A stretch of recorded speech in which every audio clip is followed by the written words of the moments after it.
وزیر مالبات و خدمت انجواکیه ترکیه لباجار ادنیه و سردانا دکانداران دکه. Bak bakalım bak. دکاندار گلیل زده بونا هجمارا کوچپرین سوریه لباجار خود دکن. اوجی لسر سدما مانا کوچپرین سوریه ترکیه و اپراسیون لشکریین لروجاوای کردستانی داخله. Mesele sadece Suriyelilerin can güvenliğini... Perskirek tene parasına selametiya jiyana Suriyan nine. Jiber parasına evlekariya sinorelme envi aline.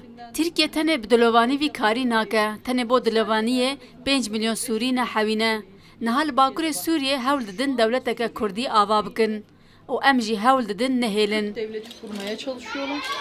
Biz de kurdurmamaya çalışıyoruz.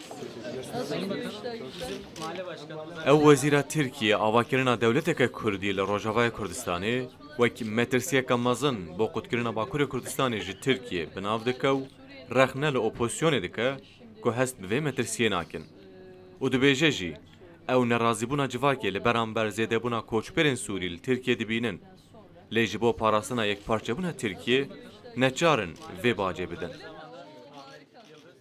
Suriye'nin kuzeyinde bir taraftan Türk Silahlı Kuvvetleri, bir taraftan...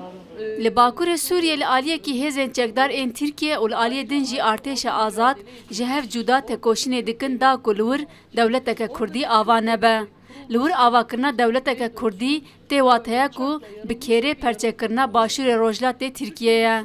Eger em rê li dewleteke terorîst li wê derê bigirin, ev jî dibe baca wê. Engel olacaksak bu bedele biraz katlanacağız.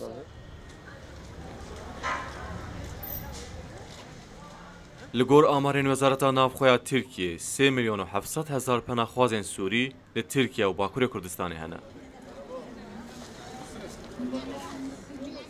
11 سالن در باز بویده با 210 هزار کسان ناسنامه ترکیه هاتیه داین و 506 هزار سوری جی یان وگریانه سوریه یان جی هاتنه وگرانده.